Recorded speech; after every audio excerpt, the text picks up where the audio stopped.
भाजपा राष्ट्र की सबसे बड़ी पार्टी और विश्व की बहुत बड़ी पार्टी है और देश में भाजपा का शासन है। उनके पीछे एक राज्य की बड़ी भूमिका है, वो गुजरात है। गुजरात पहले से ही भाजपा की प्रयोगशाला की तरह देखा जा रहा है। जंक्शन से यहाँ उनकी जड़ें मजबूत होने लगी थी। फिर बीजेपी 1980 में बनी, तब से यहाँ उनकी फैलाव और ज्यादा हो गया। उससे ज्यादा सबसे बड़ी बात तो यह है कि गुजरात में बीजेपी की एक सीट संसद की आई थी, जब पूरे देश में सिर्फ 2 ही सीट उनको मिली थी, तभी से यहाँ उनकी जड़ें मजबूत होने लगी।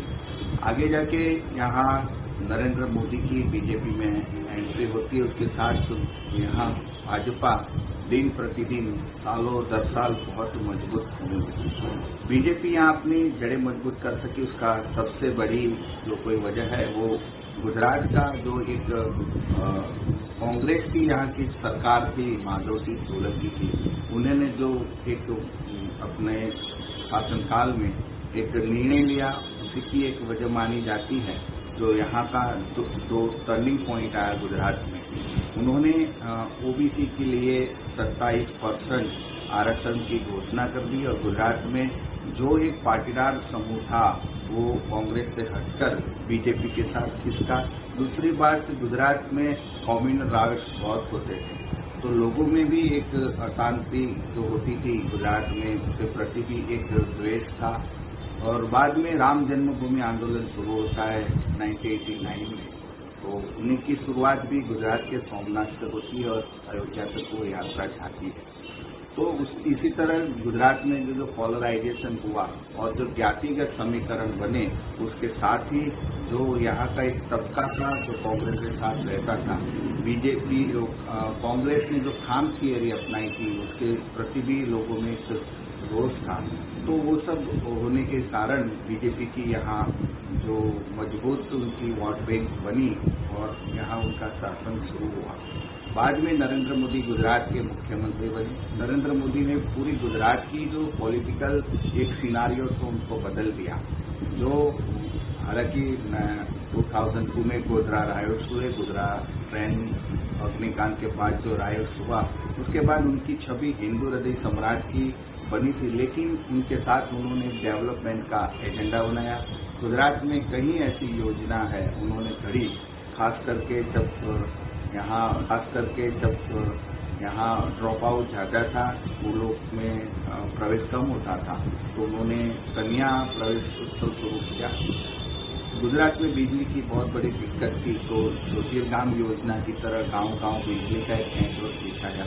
उन्होंने जो ये 2 बहुत बड़े कदम उठाए, उनके साथ लोगों के प्रति शासन के जो रवैया था, शासन के प्रति जो दृष्टि थी, उसमें बहुत बड़ा बदलाव आया।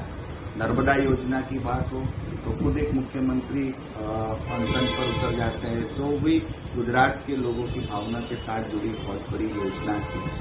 और इसी तरह गुजरात में नरेंद्र मोदी ने डेवलपमेंट की एक नई राजनीति शुरू की, उसके साथ ही गुजरात में बीजेपी बहुत सफल हो रही है।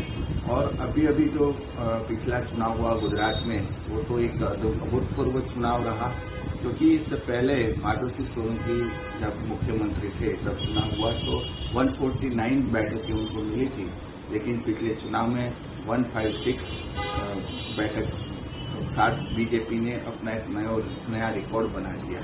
तो इंफ्रास्ट्रक्चर की बात करें तो गुजरात में इंफ्रास्ट्रक्चर जो डेवलपमेंट हुआ वो वही एक सोच है, क्योंकि गुजरात की एक पहचान है, जो एक कम्युनल स्टेट की तो बनी थी, लेकिन उनके साथ पहले सालों से जो उनकी डेवलपमेंट स्टेट की एक पहचान थी, उसी में एक कड़ी जुड़ी जाती है।